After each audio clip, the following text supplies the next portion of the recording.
تو کیا کوئی ایسی چیز ہوتی ہے جو وارث کو وارث نہ بننے دے؟ ہاں، 4 چیزیں ایسی ہیں جو موانع کہلاتی ہیں۔ موانع، مانع کی جمع ہے، اور مانع کا مطلب ہوتا ہے روکنے والا۔ تو 4 ایسی چیزیں ہیں جو وارث کو وارث نہیں بننے دیتی ہیں۔ اس میں سب سے پہلی چیز ہے قتل، دوسرا رقیت یعنی غلامی، تیسرا اختلاف دین، اور چوتھا اختلاف دارین۔ یہ 4 میں نے آپ کی خدمت میں ذکر کر دی، میں تفصیل 2 کی ذکر کروں گا۔ سب سے پہلا معنی جو ہے وہ قتل۔ اگر وارث ہی مورث کو قتل کر دے، تو بیٹے نے باپ کو مار دیا، تو کیا اب یہ بیٹا باپ کی جائیداد کا وارث بنے گا یا نہیں بنے گا؟ یہ قتل جو ہے اب رکاوٹ بن جائے گا۔ اب یہ قتل جو ہے وہ 5 قسم کے ہوتے ہیں: قتل عمد، شبہ عمد، قتل خطا، قائم مقام خطا، اور قتل بالسبب۔ تو ہر وہ قتل کسی وارث کے وارث بننے کی راہ میں رکاوٹ ہوتا ہے جس میں قصاص یا کفارہ لازم آئے۔ قصاص کا مطلب ہوتا ہے جان کے بدلے جان، اور جو شریعت نے کفارے مقرر کیے، اگر کفارہ لازم آتا ہے اس قتل کی صورت میں، تب بھی یہ وارث نہیں بنے گا۔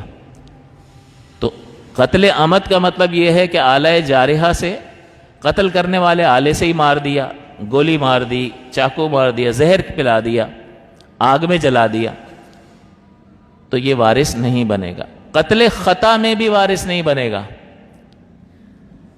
یا شبہ عمد، کہ جس سے بندہ مرتا نہیں ہے لیکن اس سے اتنا مارا کہ بندہ ہی مر گیا، ڈنڈوں سے مارا اور اتنے ڈنڈے مارے کہ بندہ ہی مر گیا، تو یہ قتل عمد نہیں ہے کہ ایسے آلے سے نہیں مارا کہ فوراً بندہ مر جاتا ہے، لیکن چونکہ مر گیا تو یہ عمد جیسا لگ رہا ہے کہ یہ خود کو جو ہے نا بچانا چاہ رہا تھا کہ مجھ پہ شک بھی نہ ہو کہ بھئی میں نے مارنے کی نیت سے حملہ نہیں کیا تھا، بس ایسے غصہ آ گیا تو ایک ڈنڈا مار دیا تو مر گئے۔ اس کی بات نہیں سنی جائے گی، یہ بھی رکاوٹ بنے گا۔ تو یہ شبہ عمد کہلاتا ہے، عمد سے مشابہت رکھنے والا، جان بوجھ کر قتل کرنے سے مشابہت رکھنے والا، اس میں بھی یہ وارث نہیں بنے گا۔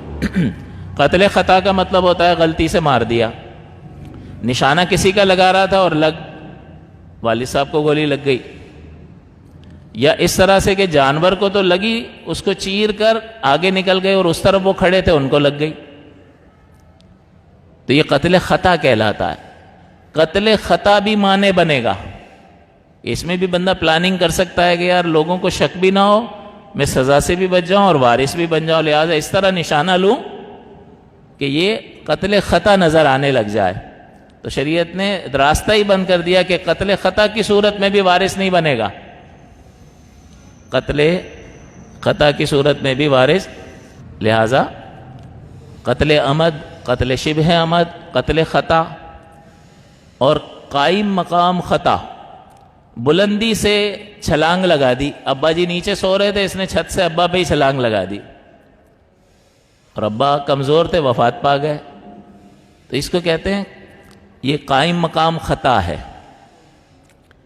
یہ بھی رکاوٹ بنے گا اور وہ شخص وارث نہیں بنے گا۔ تو یہ 4 طرح کا قتل ہوتا ہے، یعنی جب بھی وارث مورث کو قتل کر دے گا تو وہ وارث نہیں بن سکتا۔ اور وہ کون سا قتل ہے؟ جس میں قصاص لازم ہو یا کفارہ لازم ہوتا ہو۔ تو ایک تو یہ رکاوٹ ہے، اس کو معنی کہتے ہیں، اور ایک دوسری چیز ہوتی ہے جس کو حجب کہا جاتا ہے۔ حجب کا مطلب یہ ہوتا ہے کہ کسی قریبی رشتہ دار کی وجہ سے کسی دور کے رشتہ دار کا حصہ یا تو کم ہو جائے یا بالکل ختم ہو جائے۔ قریبی رشتہ دار کی وجہ سے دور کے رشتہ دار کا حصہ کم ہو جائے یا بالکل ختم ہو جائے، اس کو حجب کہا جاتا ہے۔ اگر کم ہو جائے تو اس کو حجب نقصان کہا جاتا ہے، اور بالکل ختم ہو جائے تو اس کو حجب حرمان کہا جاتا ہے۔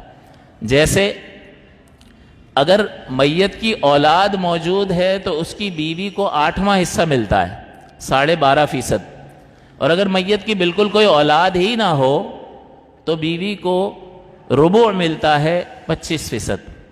تو دیکھیں 25 سے 12.5 پر آ گیا یا نہیں آیا؟ اولاد نہیں ہے تو بیوی کو 25% مل رہا ہے، 25% of the total that he had left, جو اس نے چھوڑا ہے اس کا 25% ملتا ہے بیوی کو۔ لیکن اگر میت کی اولاد ہو تو پھر بیوی کو 12.5% ملے گا. تو یہاں کم ہوا یا نہیں ہوا؟ تو ایک رشتہ دار اولاد ہونے کی وجہ سے دوسرے رشتہ دار کے حصے میں کمی واقع ہو گئی. اسی طرح سے میت کا بیٹا ہو اور میت کا پوتا بھی ہو، تو بیٹا قریب ہے اور پوتا دور ہے نا، تو بیٹے کی وجہ سے پوتا حصہ نہیں پائے گا، 0 ہو جائے گا. تو یہاں پر حصہ کم نہیں ہو رہا بلکہ بالکل ختم ہو جائے گا. بیٹے کی وجہ سے پوتا محجوب ہوگا، یعنی بالکل اس کا حصہ ختم ہو جائے گا، اس کو کچھ بھی نہیں ملے گا. اسی طرح میت کا بیٹا ہے تو میت کے بھائی بہنوں کو کچھ بھی نہیں ملے گا، اور اگر بیٹا نہیں ہو تو بھائی بہنوں کو مل جائے گا. اگر اس کے والد صاحب بھی نہیں ہیں تو بھائی بہنوں کو مل جائے گا. تو اس کا مطلب یہ ہے کہ بیٹے کے ہونے کی صورت میں بھائی بہن کو حصہ نہیں مل رہا نا، اور پورا 0 ہو رہا ہے. اگر بیٹا بھی نہ ہو باپ بھی نہ ہو تو بھائی بہنوں کو حصہ ملے گا. تو اس کا مطلب یہ ہے کہ بعض اوقات ایسا ہوتا ہے کہ قریبی رشتہ دار کی وجہ سے کسی دور والے رشتہ دار کا حصہ کم ہو جاتا ہے یا بالکل ہی ختم ہو جاتا ہے. اس کو حجب کہا جاتا ہے. پھر ایک اور چیز ہوتی ہے کہ 6 رشتہ دار ایسے ہیں کہ جن کا حصہ کبھی بھی ختم نہیں ہوتا، 0 نہیں ہوگا، ہمیشہ ان کو حصہ ملے گا. وہ 6 افراد ہیں. ماں باپ، میت کی ماں ہے اس کو حصہ ملے گا ہی ملے گا، 0 نہیں ہو سکتا. میت کا باپ ہے اس کو حصہ ملے گا ہی ملے گا، کبھی بھی 0 نہیں ہو سکتا. تو یہ ماں باپ ہو گئے. دوسرا، میت کی اولاد، بیٹا بیٹی، براہ راست اولاد، پوتا پوتی نہیں، جو اس کی اپنی اولاد ہے بلا واسطہ اس کی جو اولاد ہے وہ کبھی بھی ان کا حصہ 0 نہیں ہوگا، چاہے بیٹا ہو بیٹی ہو، یا اگر نامرد بھی ہو تو اس کا بھی حصہ ہوتا ہے. کہ اگر اس میں مردوں والی خصوصیات پائی جا رہی ہوں تو اس کو لڑکا مان کے لڑکے والا حصہ دیتے ہیں، اور اگر عورتوں والی خصوصیات پائی جاتی ہوں تو اس کو عورت مان کر لڑکی والا حصہ دیتے ہیں. وہ بھی اولاد ہے، اس کا بھی حصہ وراثت میں بنتا ہے. تو ماں باپ کا حصہ کبھی بھی 0 نہیں ہوگا، اور اس کی جو اپنی اولاد ہے بیٹا بیٹی ان کو بھی ہمیشہ حصہ ملے گا. اور مزید جو ہے شوہر یا بیوی، شوہر کا انتقال ہوا بیوی کو حصہ ملے گا، بیوی کا انتقال ہوا تو شوہر کو اس کی جائیداد میں سے حصہ ملے گا. یہ 6 افراد ایسے ہیں کہ جن کو ہمیشہ حصہ ملتا ہے. ان کا حصہ کسی بھی رشتہ دار کی وجہ سے 0 نہیں ہوگا، کم ہو سکتا ہے، 0 نہیں ہو سکتا.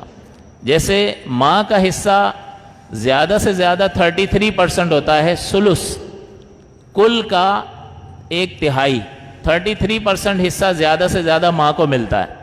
لیکن اگر میت کی اولاد ہوگی تو یہ حصہ کم ہو کر سدس پر آ جاتا ہے، 16.66%. تو 33 سے 16 پر آ گیا یا نہیں آیا؟ کم ہو سکتا ہے، لیکن ماں باپ کا حصہ، اسی طرح اولاد کا حصہ اور شوہر یا بیوی، ان کا حصہ 0 کبھی بھی نہیں ہوگا، ان کو ہمیشہ حصہ ملے گا.